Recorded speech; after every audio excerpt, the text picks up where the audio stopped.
Okay. So, InfoPorte overview. I know that everybody in here knows this, but there's probably one person who doesn't, right? Somebody just started at the university, and it's kind of like, oh my gosh, they told me I've got to do Recon, and I don't even know what that is. So I'm going to give y'all a little bit of information that I know you already have, but just bear with me, because there's one person in here who's afraid to raise their hand who needs this, okay, because they're new. Or maybe somebody from the help desk, right? Who knows? Or Gordon, right? Gordon needs this, okay? How do you get access to InfoPorte? You have two options. So the first thing is you can go straight to InfoPorte, infoport.unc.edu. Remember, if you're off campus, you will need a VPN to connect to that. Or you can go into Connect Carolina and click on Enterprise Reporting, and there's the link for InfoPorte. Whatever floats your boat, same information. All right, true or false? Connect Carolina equals InfoPorte. False. Why? Oh, who said that? Who said day behind? That's right. False. See, look, I thought this was going to be like a trick question. And I was going to be like a teachable moment. No, okay. It's false because what you enter today in InfoPorte, you see, or in Connect Carolina, you see tomorrow in InfoPorte. Okay. Now, let me make a point about that. If you are trying to tie balances back, so there's a place in Connect Carolina called a Budget Overview Inquiry where you can go in and enter your filters and it will bring you back a balance. It'll say, you've got $90,000. All right? It'll bring that balance back to you. And then you go to InfoPorte and you look at that and it says, you've got $95,000. And you're like, InfoPorte is wrong. InfoPorte is wrong. I'm going to submit a help ticket. You know, right? Because it's wrong. It's not wrong. They are different. Connect Carolina is a real-time system. It is up to the second. All right? So keep that in mind, even if you are in Connect Carolina trying to get a real-time up to the second amount.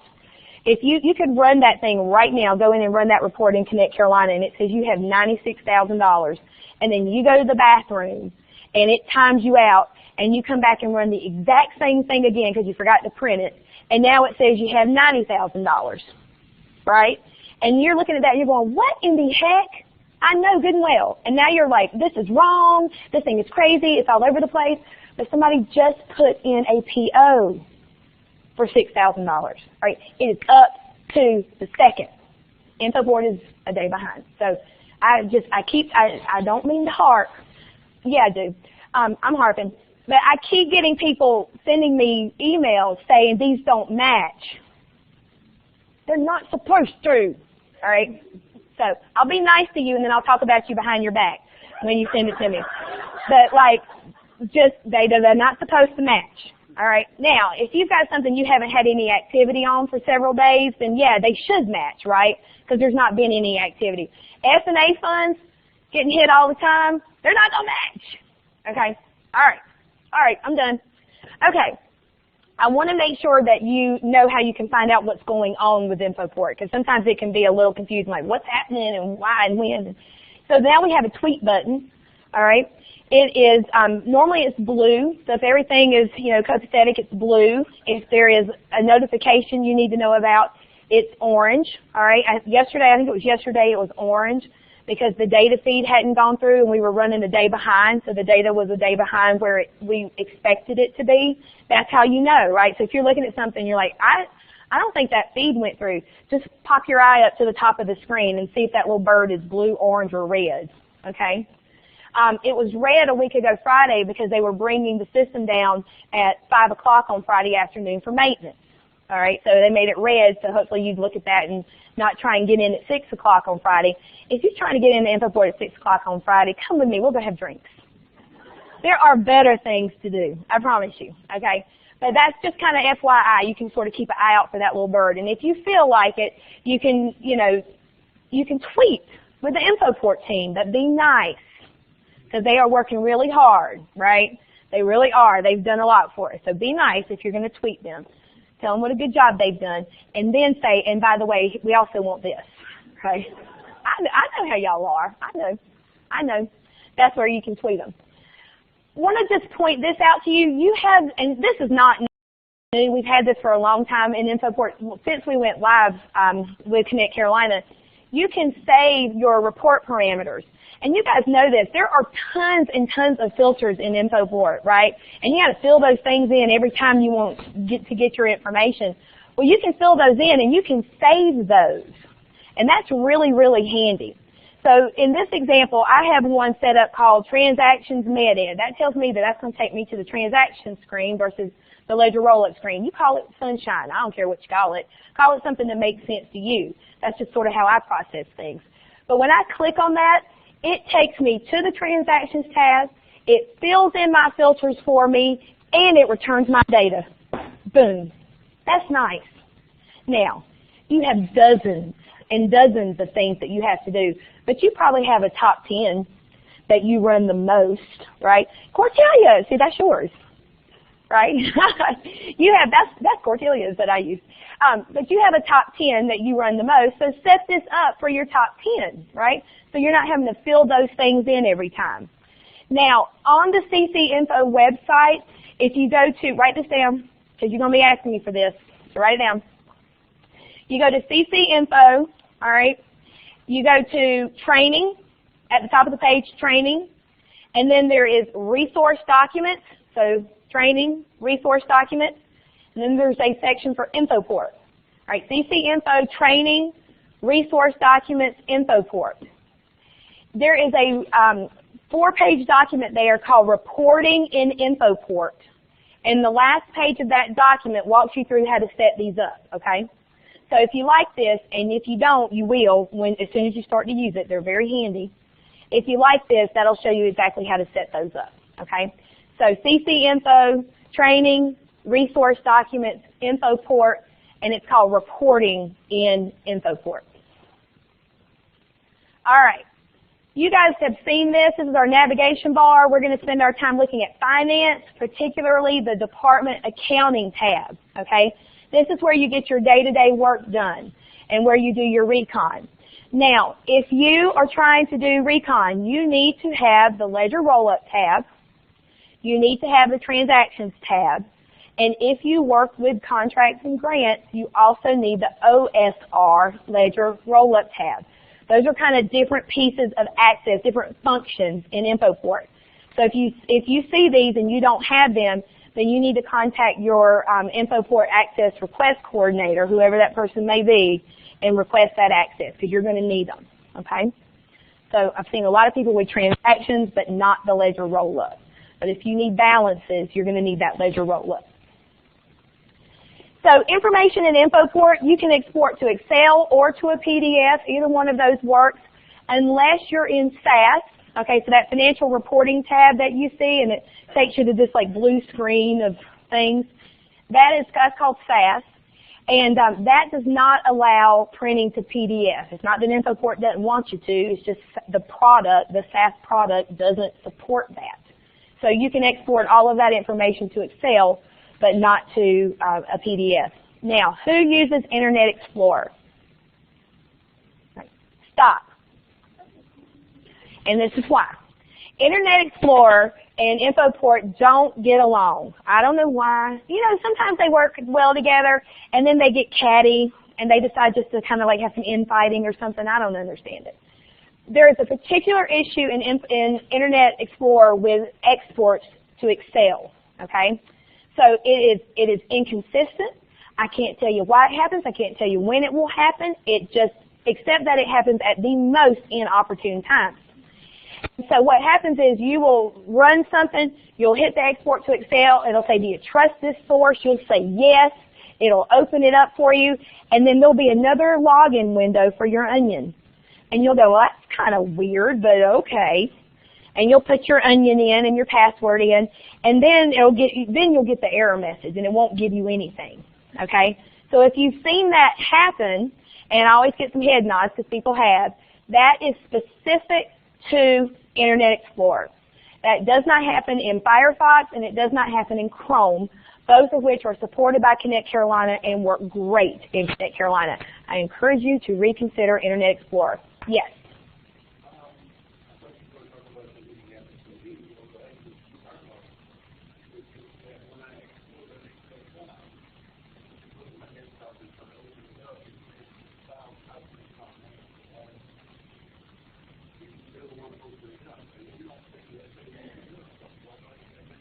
So when it exports, it's an XML is the extension on it. It has to do with that you've downloaded it from the internet. It has an XML extension. And when you're trying to open it in Excel from your desktop, it's trying to open an XLS file. And so that's why it happens. It just has to do with the fact when it was downloaded, it's like CSV. So you know how like you can have a CSV document that works in Excel? XML documents also, just don't worry about it. It's fine. It's okay. It's okay. Because it came from the internet, it's XML. It's like when you save it, if you were to save it, it's .xml. And you're trying to open it with a program that supports XLS, right? .doc. You know what I'm talking about? Like the extension on when you save your files? That's why that is. So you don't have to worry about it. If you just open it, like if you just, instead of saving it to your desktop, you open it and then you hit save, you'll notice that it asks you, or do you want to save it as that file type? And I always say no because I want to save it as XLS. So it's just, you just get the message because you save it straight to your desktop before you open it. Nobody asked me that. I'm amazed that I know that, but I know it's right. That's pretty cool. Okay, I've never had that before. All right, so now that we've you hopefully understand better what you're seeing on the ledger roll-up, you kind of have some ideas about how to get around an InfoPorte and what you need, I want to give you some guidelines for doing your recon, okay? So again, there's somebody here, don't raise your hand unless you just feel like it, and I'll come give you a big hug and say, welcome to the university. There's somebody here who might not know what recon is. Maybe they're new to the university or maybe new to accounting. So what is it? So it's the process of making sure that what's there should be there is what it is, right? You've got a balance. It says, hey, you spent $15,000 this month. Now you've got to go and look at the 50 transactions you have and see, did those equal $15,000? And are those transactions the ones that should be there? Do I have the backup I need to support those transactions if an audit trail comes in? You know, you're looking at your invoices and you're looking at the copy of the check that you submitted to university cashiers. You're going in and you're looking at your backup, right? So you're confirming, yes, the charges that are supposed to be there are there, and that there are not charges there that shouldn't be, which can really happen a lot now, because as you guys know, finance is nearly wide open. So you can mistakenly enter somebody else's department number, right? You can mistakenly enter someone else's source. I know y'all wouldn't do that. Other people can mistakenly enter your source or your department number. I know that's what really happened. In that group yesterday, they caused all sorts of trouble. All right. Where do you reconcile? You reconcile in InfoPorte. All right. When do you reconcile? Anytime you want. All right. I want to challenge you to think outside of the month-end box. I cannot reconcile until the month is closed, until I have a report. I can't do it. Somebody tell me when I can do it, when I can do it. You don't have to do that anymore, right? You can do it whenever you want to. Because we have a feature in InfoPorte now called the Recon Ready column, which I'm going to show you, and I'll talk to you about how it works and what triggers it. And you can use that to do your recon daily, weekly, bi-weekly, whatever floats your boat, okay? Now, you guys know we have more transactions than we had before. All right, we used to have a purchase order for $10,000, and that was one line for $10,000. Check. Now it's 10 lines for $1,000 each. Check, check, check. Lord have mercy, I'm only on 4. Check, right? You gotta touch all of those now. Okay? So you have a lot more that you have to touch. So don't wait until the end of the month. You don't have to anymore. You really don't. All right, I encourage you to think differently. Oh, look, I didn't tell you. I encourage you to think differently about when you're going to do your recon. All right? You know, and don't raise hands, but you are looking at WRAL, you're obsessed with the weather. You're like, Greg Fischel is my lunchtime buddy. Like, we hang out, I'm going to start moving, right? You know you're on Facebook, and you're like, what is my girl up to now? I don't need to know who you are, but, you're kind of like, I'm kind of in a lull. I've got 20 minutes to kill. What can I do? Let me look at Facebook, right? Well, you can also go in and you can recon. All right? You're welcome. You're going to get a raise because you're getting it done so fast now. You're welcome. All right. So here's the question. What do you reconcile? All right? if you are reconciling expenses, and expenses are transactions that have an account number that starts with 5, okay? So if you are reconciling expenses, you want to reconcile transactions that are in the budget ledger and the expense ledger, all right? Well, I don't know what that is. Where are they? I'll show you in just a second, all right? That's also in your handout, okay? All of this stuff I'm telling you right now is in your handout. So you want to use the budget ledger and the expense ledger. If you are reconciling revenue, you want to use the revenue budget ledger and you want to use the recognized ledger. Now, let me just speak for a second about collected. It sounds good. It sounds like what we should be doing. Like we've got this money in, we collected it, right? I mean, it sounds right. It's not. Get over it. It just sounds right. It's not. We have to use recognized. The collected ledger is specific to folks who are using the AR billing mod. So that is GA, that is housing, and that is OSR central offices. So that is not 99.9% of you, right? So you don't have to, that's just, it looks right, but it's not. You need to use the revenue budget, and you need to use the recognized ledger for revenue. All right, and I'm going to show you how to identify those. All right. All right. So here's the big question. We used to have an FRS account number. Now we don't. So what do we do? Right? What do we do? Here's what you do. All right, and this is in your handouts. And if you never had to worry about FRS, then forget about that.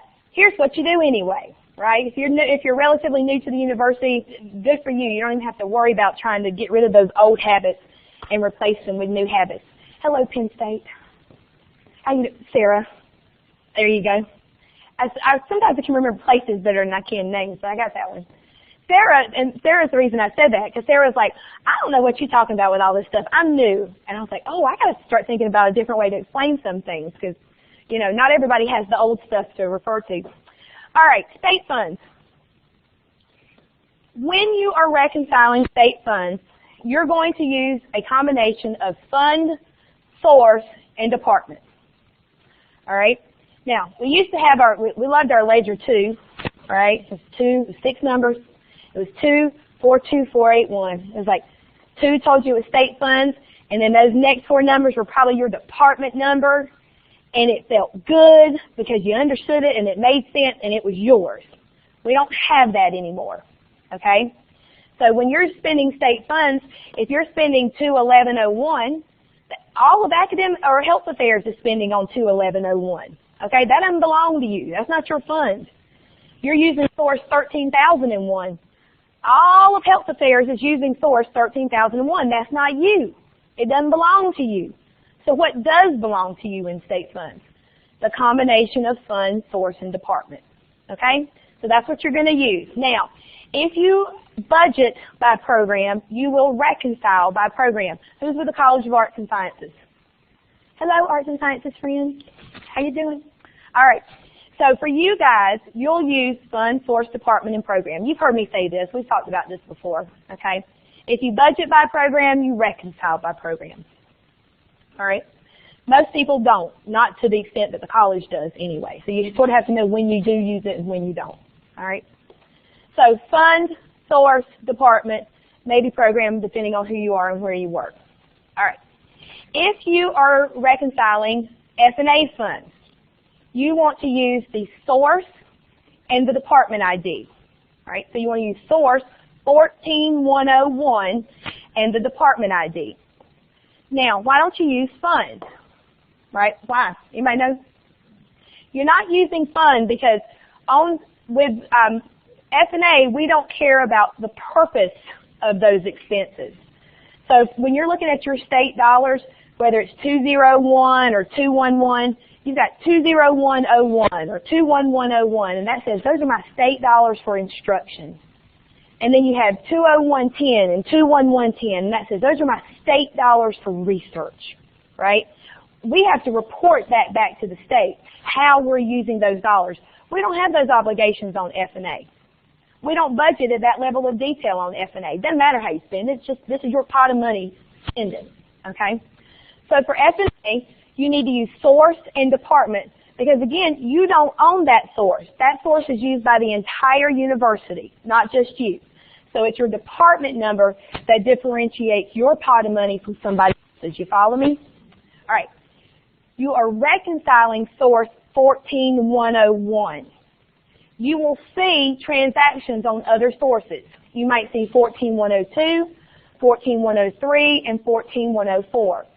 Those are transactions that have been sent to suspense. Right? Everybody, you guys have heard of suspense by now, right? Like there was a payroll error, and that funding was no longer valid, so they sent it to suspense, which means they hit your F&A dollars. Okay? Now, you don't reconcile that mess. You clean it up when we can, right? I know, right now we're on hold. But the point is, you don't go through and go, yep, that's right, he got sent to suspense. Check. That's where he is, right? That's not, you don't reconcile that. At some point when we're, when things are clicking and popping a little bit better, we clean that up. You follow me? Okay. Trust funds. You reconcile by source. Just source. Okay? Now, I told you when we were looking at F&A and state funds, you can't look at somebody and say, that's my fund or that's my source, because it doesn't belong to you. It's used across the university. Trust funds are different though, okay? We used to have in FRS that, 6-digit account number used to have an attribute that said department ID. And that told you that that account number belonged to you, right? So there is something similar in Connect Carolina for trust funds, all right? It's called the owning department. And there's a place in Connect Carolina where you can run this report. And if you guys want to see it during the Q&A, I'd be happy to show it to you. But you can go out there and type in a source, and it will tell you the owning department for that. All right, so you can look at somebody and you can legitimately say, you need to get off my source. You keep hitting my source. You got to hit my source spot, right? Like not just my source. Okay. So you can do that. That is yours. You own it. All right. Now, so you don't need to run it by department. You don't need to add fund, because with fund, it's the same thing with F&A. We don't care about the purpose on our trust funds. It's just what have you spent. We're not tracking things by whether it was that trust fund was spent on instruction or research or public service or whatever. It's just the dollars you spent, right?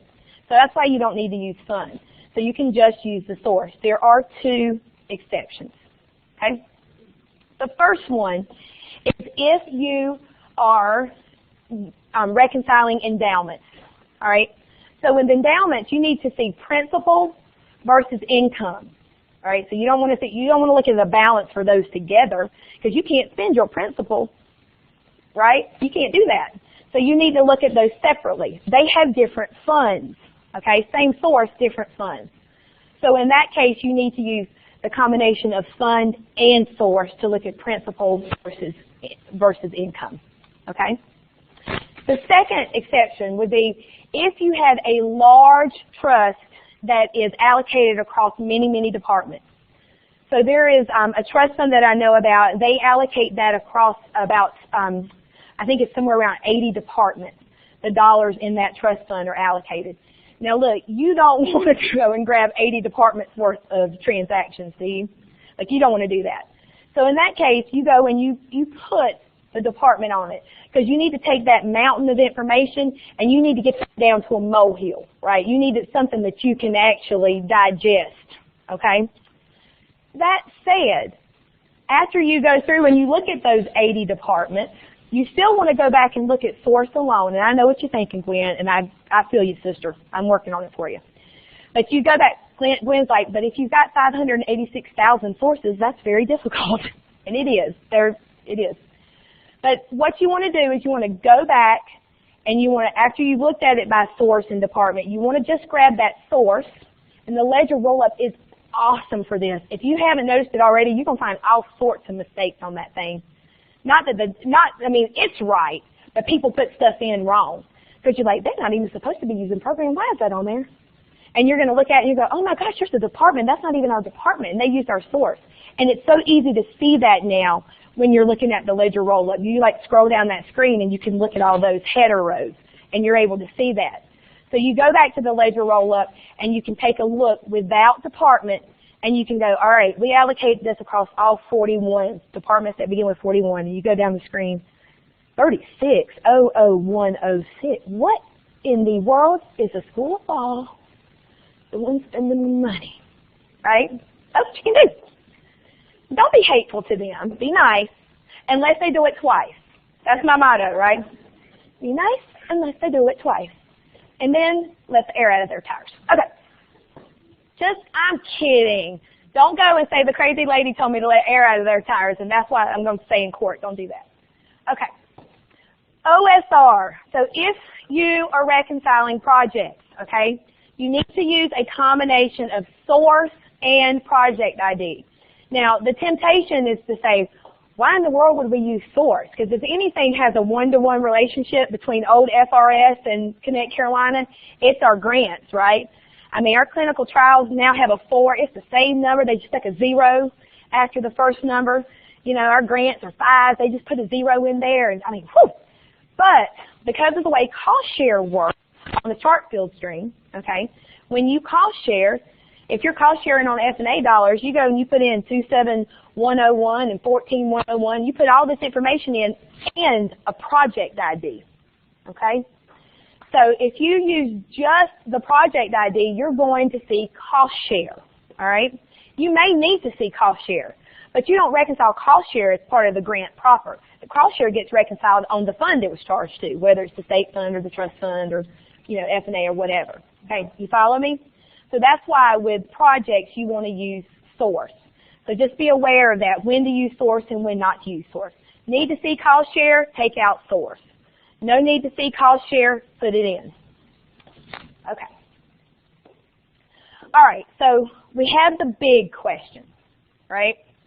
What happened to our FRS account? Here's our really big question. Where's my SBM? I was telling my husband about this yesterday. He goes, what is that, the F-bomb? I was like, I'm totally going to use that tomorrow. That's funny. Right? It's kind of like, where's my frickin' BM? Right? Okay. So remember, messenger, no bulletproof, don't shoot. I like my outfit today. Okay. I'm needing blood on it.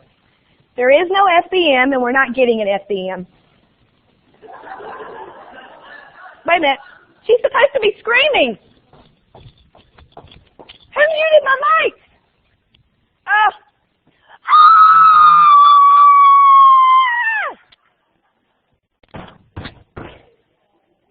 I want my FBM! She did that for me yesterday. I didn't have to do that. Oh, shit. Here you go. We don't have an FBM. All right? I'm getting an FBM. I'm sorry. It just is what it is. My job is to tell you what to do about it. So here's what you do. All right, to reconcile, you're going to use a combination of the Ledger Roll-Up tab and the Transactions tab. All right? So, to see your balances, you go to the Ledger Roll-Up tab. To see your transactions, where do you go? Yeah! Look, y'all already know all this. Okay. So, this thing is hopping all over the place today. On the Ledger Roll-Up tab, just a few guidelines for how you want to use this. All right? You will select the ledger that you want and the accounting period. Are you going to have a lot of other filters too? Those are in your handout. Those are the ones we just talked about. All right? So you're going to have those filters there in your handout so you'll know what to put into the filters on the Ledger Roll-Up tab and the Transactions tab. Select your ledger, your accounting period, put your other filters in, and then download this to a PDF. If you are bound and determined to have a piece of paper, download this to a PDF. Okay? And if you are, I understand. I get it.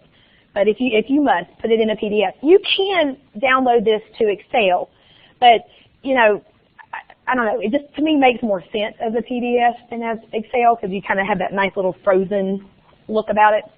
So put that in a PDF. On the Transactions tab, you want to select the ledgers. Now remember I said if you're doing expense, you're grabbing budget and expense ledgers. So I'm going to show you what those look like in just a second. And if you're grabbing revenue, you're going to grab the revenue budget ledgers and the recognized ledgers, okay? And that happens up here. And you can do all four at once and grab everything, or you can, do revenue and then do expense, whatever you want to do. Make sure, though, that you only grab the month that you want in that accounting period, okay? Because no need to go and hit search and grab the whole fiscal year when all you really need to look at is February. All right, and now in this case, I want you to think about using the feature in InfoPorte that is provided to you on the screen, okay? And I'm going to show you in a minute what that looks like. But there is a Recon feature on the screen in InfoPorte where you can check off your transactions, hit the Recon button, and then a check mark shows up in that column, and you know that it's been reconciled, all right? If you still need to run an export, then you can do it to the PDF or to Excel. So whatever floats your boat. Again, if you have to have paper, you can do the export. Remember again though, you're going to see the account totals on the screen and in the PDF, but not on the Excel export. All right, so here's where you see these ledgers. When you're on the Transactions tab, Ledgers at the top, and you click on that drop down, and I've kind of opened all of these up so that you can see them. These are the different ledgers. For F&A and for OSR, your ledgers are F&A budget, F&A expense, OSR budget, and OSR expense. These are in a table in your handout. Okay, so you can look at that, and when you're looking at the screen, you can compare those. So that's what you're going to do. Now, we don't reconcile revenue on F&A because we don't do anything with it. That's a central office function. You can't even see it in there. So you're just looking at your expenses for F&A. And it's the same thing with OSR. OSR doesn't have revenue ledgers, so their dollars come in a different way. So we don't reconcile it as campus. We're not reconciling that. We're just looking at our expenses. Now, I know there are some issues around clinical trials and seeing your dollars that are coming in on clinical trials, and there is a report that's in progress right now to address that need. State and trust expense, you're going to see state, EX, that just indicates that's the expense versus the revenue.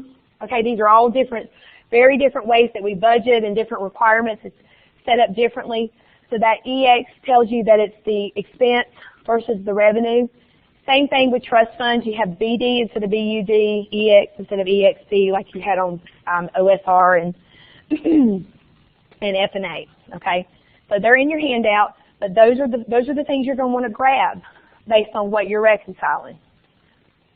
All right, and then for your for your revenue ledgers, you're grabbing budget and you're grabbing recognized.